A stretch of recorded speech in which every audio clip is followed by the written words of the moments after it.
Malapit na raw isampa ng DOJ o ng Department of Justice ang ikatlong batch ng mga reklamo kaugnay ng pork barrel scam. Kabilang sa mga irereklamo ang isang senador at 8 dati at kasalukuyang mga kongresista. Giit ni Justice Secretary Laila De Lima, walang dagdag bawas sa listahan ng mga irereklamo na kabilang di umano ang ilang kaalyado ni Pangulong Aquino. May report si Lia Manialac del Castillo. Kung walang re-rebisahin, pirma na lang ni Justice Secretary Laila De Lima ang kailangan sa final draft report ng DOJ-NBI panel bago ito maihain sa Ombudsman. Sa report, inirekomendang sampahan ng reklamong graft at malversation ang 8 kongresista at isang senador kaugnay ng paglalagak umano ng kanilang pork barrel funds sa mga peking NGO ni Janet Lim Napoles. Wala kaming binawas. Kung alam ninyo yung mga listahan before, yun din yun.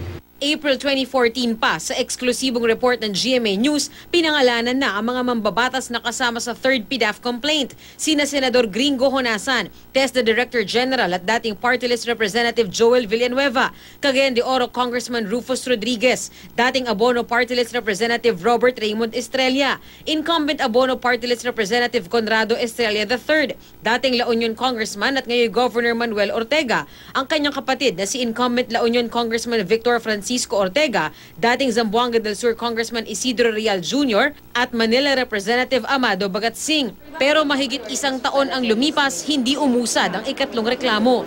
Nitong Abril, binatikos ang pahayag ni De Lima na malabo ng maisampa ang ikatlong PDAF case. Puna ng mga kritiko, tila namimili raw ang hustisya ng DOJ dahil inaadya raw ang ilang kaalyado ng Administrasyong Aquino na kasama sa binabalangkas na reklamo. Pero kumambyo rito si De Lima noong 1 buwan at sinabing pinamamadali na niya ang pag-iimbestiga sa 3rd batch ng PDAF case. Natagalan lang daw ang investigasyon sa pagbeberipika ng mga lagda ng mga mambabatas. May ilan nga raw na peke, pero meron na napatunayang hindi. Nakakuha rin daw ng kopya ang NBI at DOJ team mula sa Commission on Audit ng project listing na hindi raw isinumite ng mga mambabatas. Malakas raw na ebidensya ito. Doon sa project listing, hindi nila isinabmit yan sa NBI. Walang nag-submit. Ng specific?